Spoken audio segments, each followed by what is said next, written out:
it's showing the engine light, which is not what you want to see on a new GT3, obviously.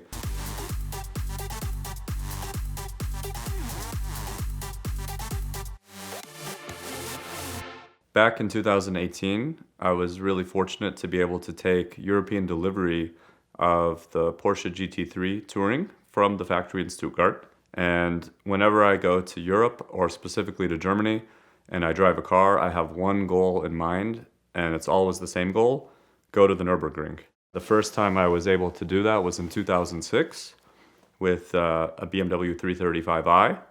And I wanted to do that once in my life. After I did it that one time, I loved it so much that I had to do it again. And I did it again in 2008 with the 135i, and had since done it several more times. And recently had been going basically every year, sometimes twice a year, sometimes more. So fast forward to 2018, I got the GT3 Touring, which was a car that I'd been looking forward to more than any other car I'd ever ordered. And they were able to get me in for European delivery and schedule it.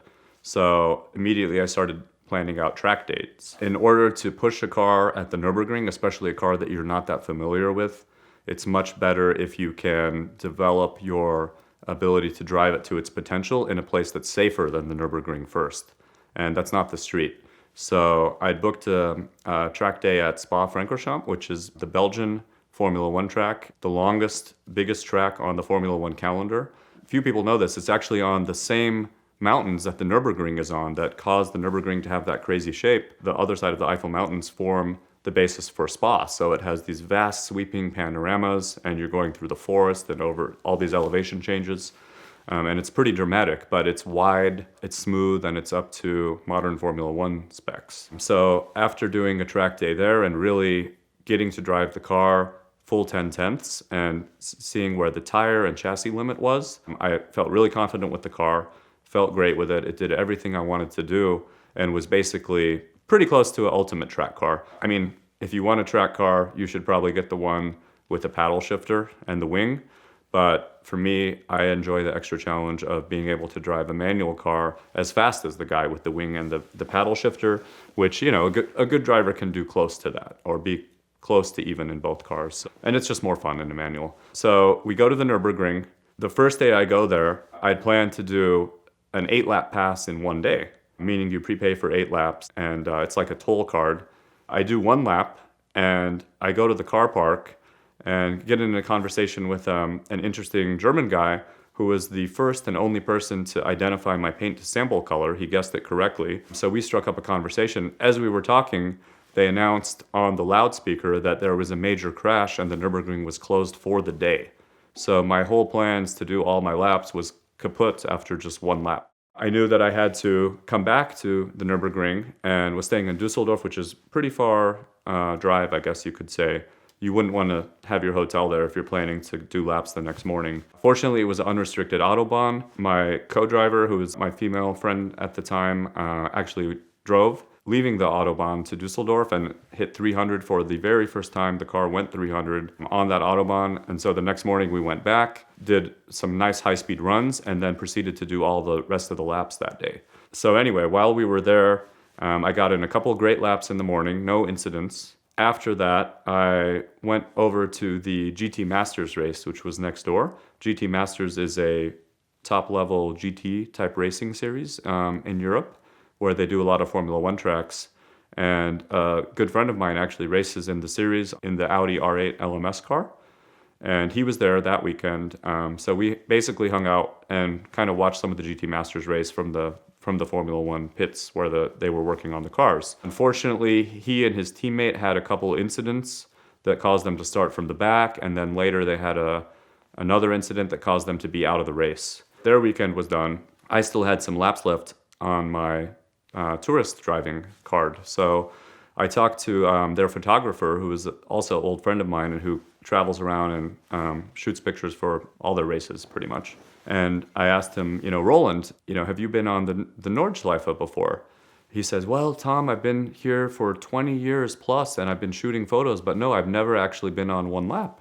And I'm like, okay, come on, let's do this. So I take Roland out for a lap, end up being behind the car driven by the ring taxi of Dale Lomas. We're going about the same pace. He's doing wild drifts in front of us and just putting on a show. And we have an amazing lap. I pushed it pretty hard. Roland is a pretty big guy, and my other passenger was pretty light, so I could tell the weight difference. But we get out of the car, and Roland says that he had the most fun he's ever had in his life, just being passenger in the car. He was thrilled. That day I also took a couple other people, actually all German, for their first laps ever on the Nordschleife. That was really cool to be able to do that and just share some things about their own country and motorsport with them. They care about it, but not everyone really wants to drive their car on the Nürburgring. It's risky and things can happen, obviously. So anyway, I go out for my last session of the day.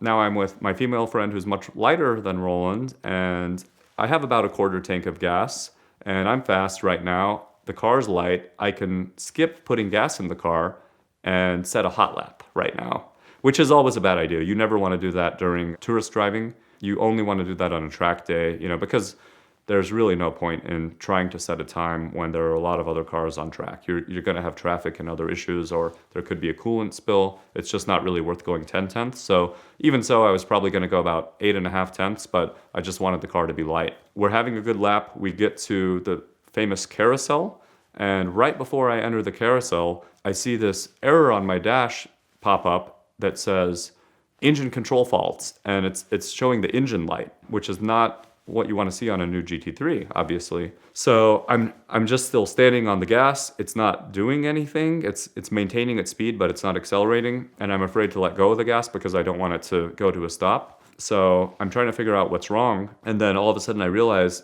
wait a second, the fuel gauge, the fuel needle is on empty. Even in just half a lap, it had gone from quarter tank of the big fuel tank to 0. So I was able to just kind of move my car over to the side offline and keep going about, 50 miles per hour, and somehow made it all the way back to the pits. So luckily the disaster was averted, and actually it ended up being a good thing, because when you're going that slow and all the people you just passed are now passing you and you're kind of embarrassed, you can do something good with that. You can focus on your line and make a really clean line and just move out of the way when people are coming. So I did that. After that, we thought, okay, great. We had 2 awesome days at the Nürburgring. We got to see the GT Masters race. We got to take a bunch of people on rides. Let's just fuel up and get out of here. So I'm there with 2 of my friends. We go to the famous gas station across from the gantry near the end of the lap and fill up the fuel. And then we drive up to kind of clean the wheels off a little bit. And my co-pilot and I were sharing 2 keys. I left a key in the car and rolled the window up and didn't realize there were different auto lock settings, I guess, for the different keys, and had used my non-regular key. And so the car auto locked.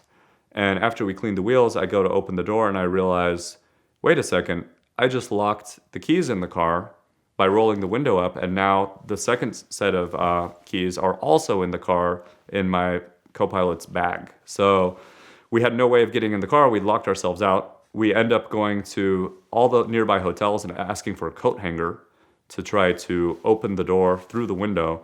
That almost worked, but it didn't. Once we realized that there was no way of getting in the car, I called the Porsche roadside assistance line and ended up being on hold for quite a while, about an hour, and not getting through to anyone. So we thought, okay, let's just go have some food and, call it a successful weekend. So we go to Pistenklaus, the famous restaurant owned by Sabine Schmitz, where you can go get steak on a rock and a good beer and tell your war stories about your battles on track with anyone else who was there that day. So we do that. We actually never got through to roadside assistance. So luckily my friend Julian had access to ADAC, which is similar to AAA. He calls them and they immediately sent out one of their yellow angels, one of their guys that shows up in a yellow car and saves you from whatever you've done. So he quickly popped the door open. We were able to get on our way and call it a successful weekend. We were totally unscathed and everybody had an awesome time. And even though, things can go wrong at the Nürburgring, and they do go wrong, it's always best to be careful. Even a bad day at the Nürburgring is always a great day. A watch can do a lot more than just tell time. It can make a statement to the world or show people a little bit more about who you want to be. Vincero offers an awesome line of designer watches at a great value that you can check out today at the link in the description below. You can also use the code VINwiki for a discount at checkout, so be sure to check them out and thank them for their support of the channel and find your next watch. It might start a great conversation, turn some heads, or who knows, lead to your next great story.